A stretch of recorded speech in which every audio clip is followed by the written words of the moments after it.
Hi, I'm Menaka Raman-Wilms, and you're listening to the Decibel from the Globe and Mail.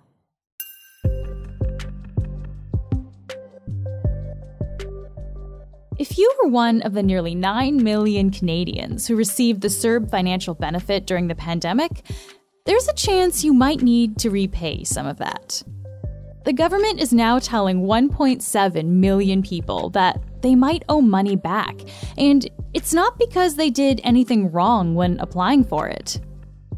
How this happened is a bit complicated, and many Canadians might not even know yet that they need to pay up. Service Canada has been sending out communications to sort of alert people that they may have this balance owing. However, not everybody has received it. Erica Alini is a personal finance reporter at the Globe. She'll tell us who's on the hook for repaying this money, why there's so much confusion here, and what experts are saying about how the CERB payment was rolled out. This is the Decibel.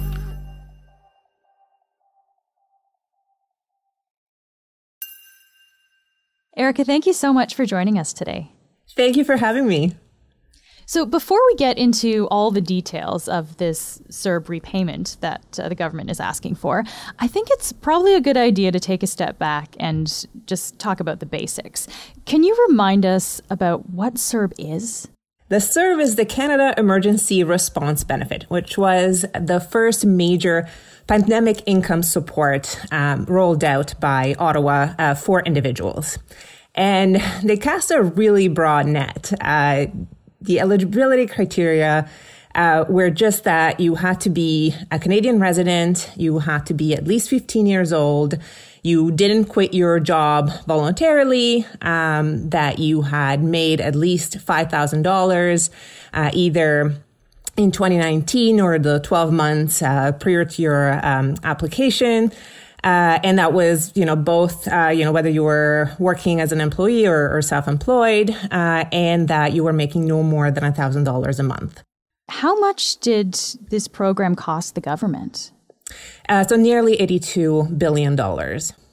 Okay, so that's a lot of money. So for a lot of Canadians, they got CERB for a period of time, but now they're done with it. They don't have to worry about it anymore. But there's a smaller group of people who are not done with CERB and actually may need to repay some money here. What's happening here?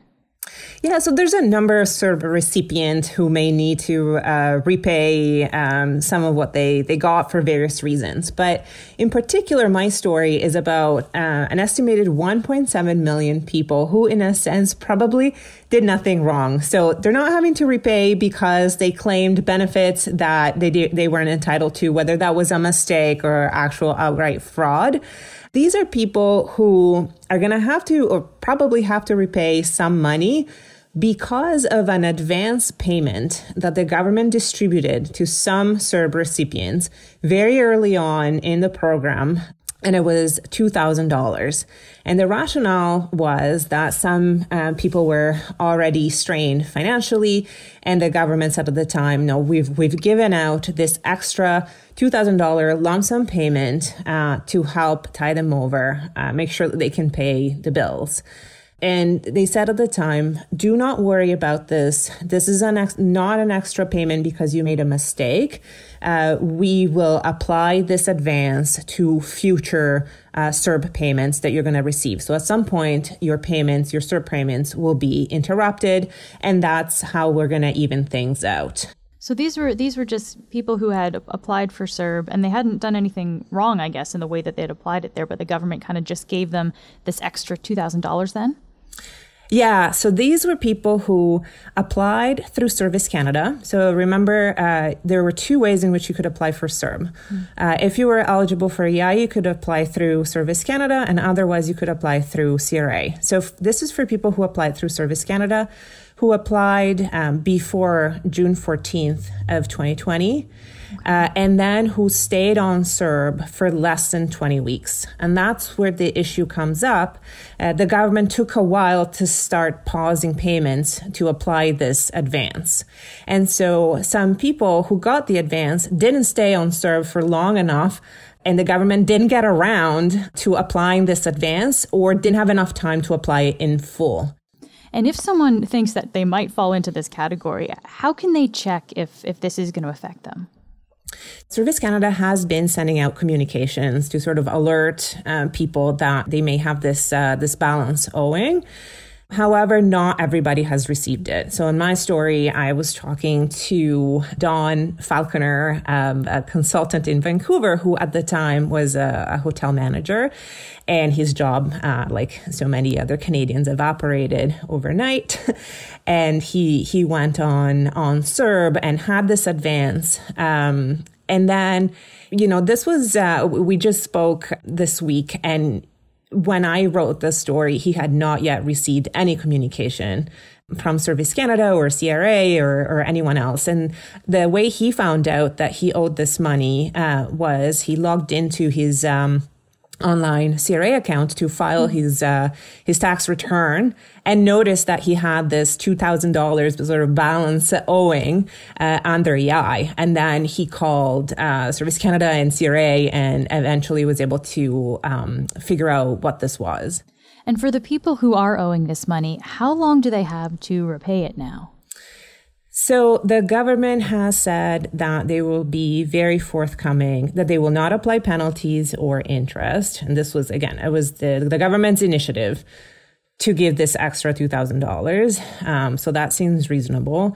And they have also said that they will be very forthcoming in establishing a repayment plan. So if you don't have an extra $2,000 or however much it is that you owe lying around, it sounds like you will easily be able to pay it off in installments. And again, Mr. Falconer, the man I spoke to, said that he was proactively offered a 10-month repayment plan, which he didn't even need. He said, thank you, but no thank you. I'm in a much better financial situation at this point, and I will just pay it off all at once. For people who aren't maybe in such a stable financial situation, though, $2,000 can be a lot of money. What happens if they're not able to pay it back? So what the government has said is that no one will be put in a situation of financial hardship because they have to repay whatever amount, that was tied to the advance payment.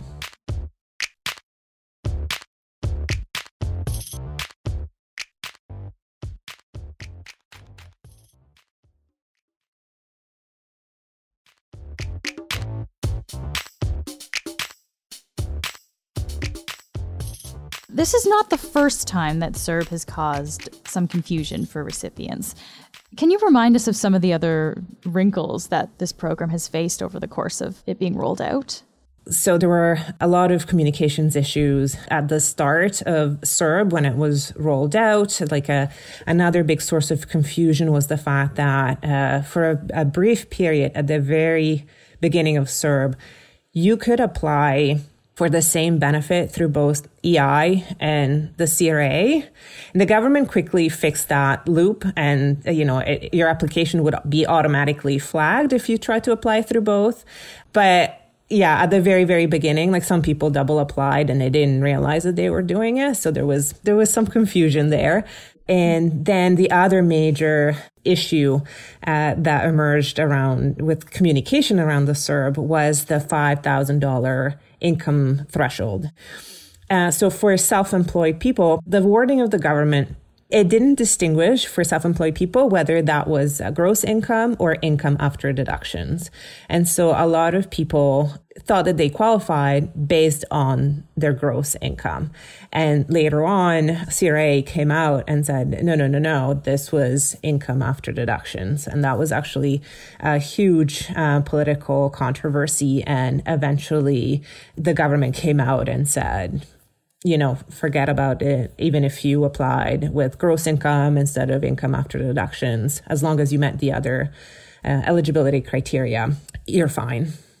So it seems like at a few different points of this CERB program here, Erica, there's been a few points of confusion here. Why did it come with so much confusion?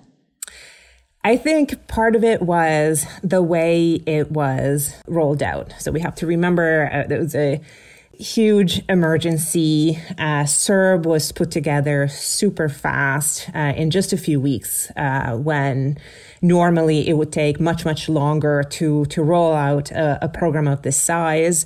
It was an unprecedented situation. Government resources were strained. And so there were some slip-ups in communication that you might argue were to an extent understandable, but perhaps.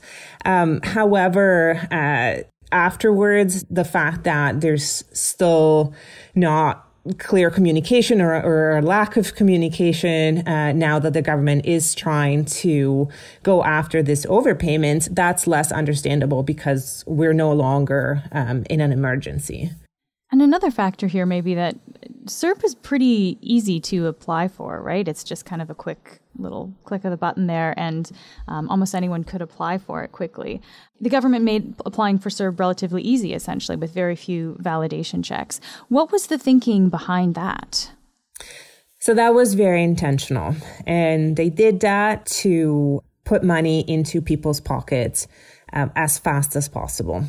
So it was a very clear rationale that, we won't worry about fraud prevention so much right now. There will be some fraud. We accept that risk, and we're going to go after the money later once we're not in a state of emergency. Erica, you mentioned that there's a higher risk of fraud by rolling out a program like this, and the government was willing to take that risk. Do we know how much fraud actually took place here? We don't have the full picture yet. So I can tell you that, 500 million went to early double applicants. We also know that nearly 12 million went to foreign addresses, which 12 million is a lot of money, but compared to the total of the money that was distributed through the CERB it's a very small fraction. Then we know that the government is also sending out letters to people that perhaps made more than the $1,000 per month that you were allowed to earn on top of the CERB. But the bottom line is that we don't have a full picture yet. And also because these efforts to track down fraud and recoup the money are ongoing. And I'm not even sure that we'll know at the end of it clearly how much was intentional fraud versus honest mistakes. Does the government have an idea of how long it's going to take to track down all of these wrongful payments? So the CRA said it would be done with compliance work by 2023 and Employment Canada by 2024. Big picture on the CERB program here, Erica. What are experts saying about it? Is it viewed as a success here? So in terms of, was it a good decision to have very few upfront checks? There are very different opinions that you might hear from tax and fiscal policy experts. So some experts will tell you that it was unconscionable to not have more advanced checks going in, and that it may have invited fraud because it was so easy to get the money. And some other experts argue that, no, this was exactly what we needed to do. The priority was to get money out fast, and also to ensure that it would go to as many people who are eligible as possible. You didn't want to discourage people who are eligible from getting the money because maybe they didn't have documents that were required.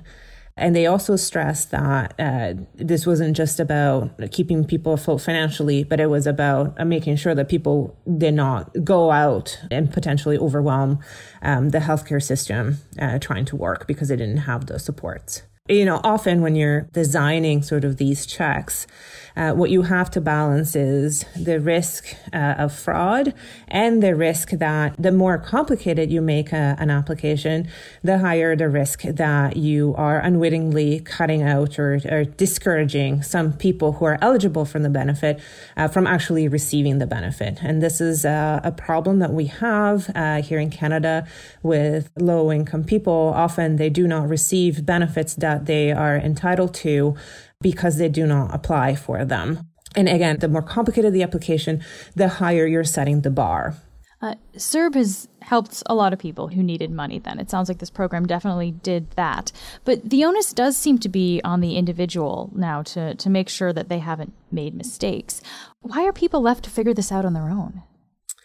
It's possible to say, maybe some of this was unavoidable. It was such a big program. It was rolled out so quickly. There were a lot of adjustments that were made, a lot of tweaks along the way.